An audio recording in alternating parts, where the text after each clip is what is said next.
Ayun, so ito yung ipinalit nating busina sa Hyundai Kona natin. Bosch Europa na Black Edition.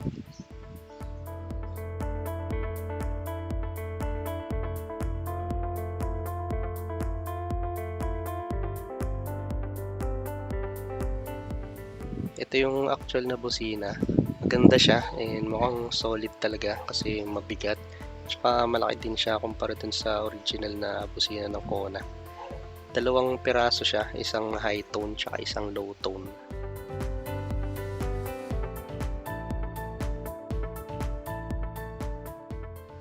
Ayan, gumamit din ako ng 5-pin relay.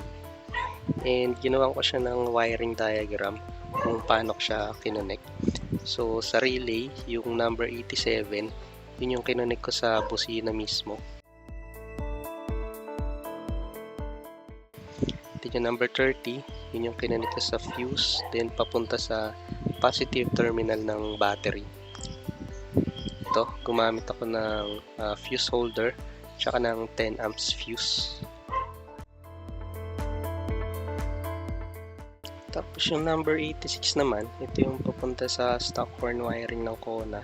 Ito yung wire na nakakonect sa original na busina. And yung 85 papunta sa ground. So ito, bumili ko ng adapter para dun sa stock wiring niya kasi ito yung sakto sa kanya. Yan, dalawang wires yan. Isa papunta dun sa 85 which is ground, then yung 86 which is yung switch.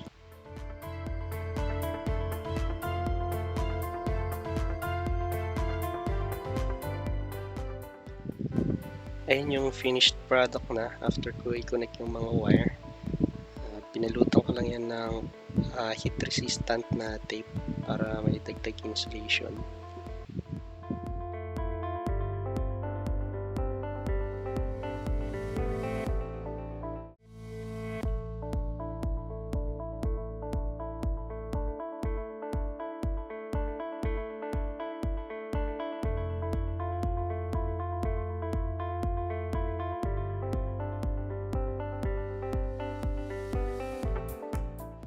Ayan, dyan ko plano ilagay yung busina. Bumili lang ako nito yung bracket. Ayan, dyan ko na rin kinonect yung ground wire ng busina.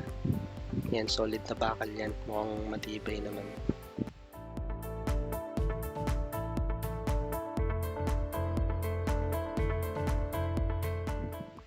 Ayan, tinetesting ko lang kung grounded niya pa talaga yung kinabit kong bracket. And mukhang okay naman.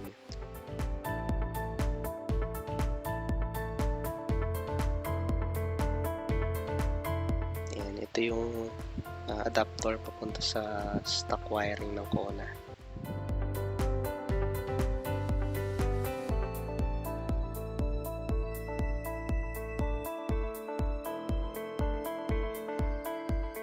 And ayan na siya nung nakikabit ko na. Ayan yung ground wire. Tapos ito yung wire niya papunta sa relay. Zinip-tie ko na lang para hindi makalat.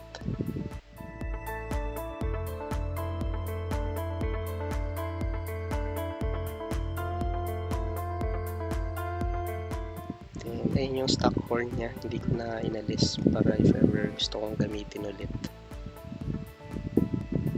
And ayun yung stock wiring, tsaka yung relay, dyan ko na rin kinabit.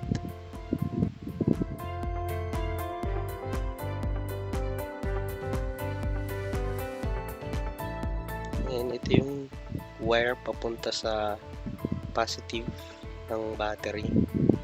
Ayan, dyan ko siya pinadaan sa likod ng battery para hindi kita. Tapos ayan yung connection niya dun sa positive terminal, yung pulang wire. Ayan. And ayan yung fuse.